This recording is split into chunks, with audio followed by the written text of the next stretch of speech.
Hello students, next sum is 28। क्या given है? A B C तीन पार्टनर्स हैं। ए रिटायर हो जाता है और उनका न्यू शेयर गिवन है 2:1। क्या गिवन है? 2:1। क्वेश्चन में गिवन है प्रॉफिट एंड लॉस का डेबिट बैलेंस। ये रही balance sheet.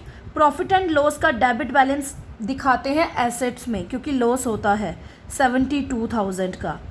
Employ provident fund 1,50,000 का गिवन है। वर्कमैन कंपनसेशन रिजर्व 45,000 का गिवन है। जनरल रिजर्व 1,20,000 का गिवन है। तो क्वेश्चन में ये चार चीज़ें गिवन है। हमें कहा गया है एंट्रीज करो। सबसे पहला पॉइंट है workman compensation reserve is not more required, यानी वर्कमैन कंपनसेशन रिजर्व की रिक्वायरमेंट नहीं है, बांट दो इसको। और जनरल रिजर्व का 25% कहाँ ट्रांसफ़र करना है? इन्वेस्टमेंट फ्लक्चुएशन रिजर्व में। कहाँ ट्रांसफ़र करना है? इन्वेस्टमेंट फ्लक्चुएशन रिजर्व में। ये बात की बात है। सबसे पहले एंट्री करते हैं इसकी। सबसे पहला आता है प्रॉफिट एंड लॉस का डेबिट बैलेंस, मतलब ये बैलेंस शीट की आइटम ओल्ड रेशो में बांटते हैं। तो what will be the entry? Asset side में है तो हम लिखेंगे to profit and loss account 72,000। क्या लिखेंगे? To profit and loss account 72,000। किस में बांटेंगे? ऑब्वियस है, ओल्ड रेशो में बांटेंगे। लास्ट चैप्टर में भी किया था, बैलेंस शीट की आइटम ओल्ड रेशो में बांटते हैं। तो एंट्री बनेगी A is capital account debit, B is capital account debit, C is capital account debit. 2, 3, 4 में बांटेंगे। तो 2, 3, 4 का मतलब क्या हो गया? 2/9, 3/9, 4/9। तो 72,000 को 2/9 में बांटेंगे तो कितना आएगा? 16,000। 3/9 में बांटेंगे तो कितना आएगा? 24,000।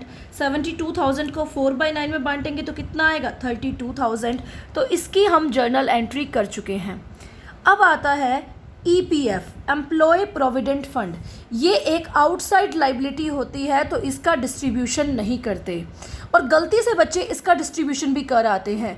EPF एक एक्सटर्नल आउटसाइड लाइबिलिटी होती है, इसलिए एम्प्लॉय प्रोविडेंट फंड को डिस्ट्रीब्यूट नहीं करते। अब थर्ड पे आते हैं वर्कमैन कंपनसेशन रिजर्व। इसको ओल्ड रेशो में बांटेंगे क्योंकि बैलेंस शीट में है।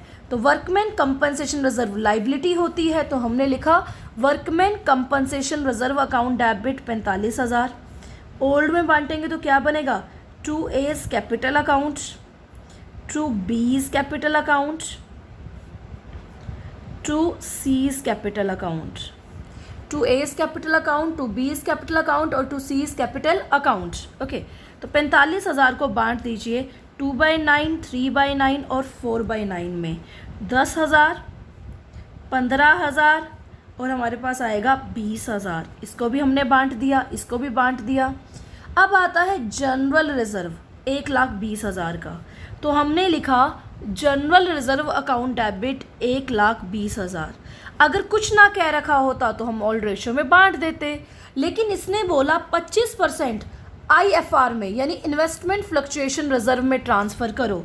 तो हम लिखेंगे to investment fluctuation reserve account. 1,20,000 का 25% आप खुद देखिए कितना होता है? 30,000। यानी रिजर्व का 30,000 तो ट्रांसफ़र हुआ इन्वेस्टमेंट फ्लक्चुएशन रिजर्व में। कहाँ ट्रांसफ़र हुआ? इन्वेस्टमेंट फ्लक्चुएशन रिजर्व में। तो 1,20 में से 30,000 गया, तो बाकी कितना रह गया? 90,000। उसे बांटेंगे A, B और C में। तो लिखेंगे 2A capital account, 2B capital account, 2C capital account. कौन से रेशो में? ओल्ड रेशो में। 2/9, 3/9 और 4/9। तो 2/9 में बांटोगे 90,000 पड़ा है, तो कितना आएगा? 20,000।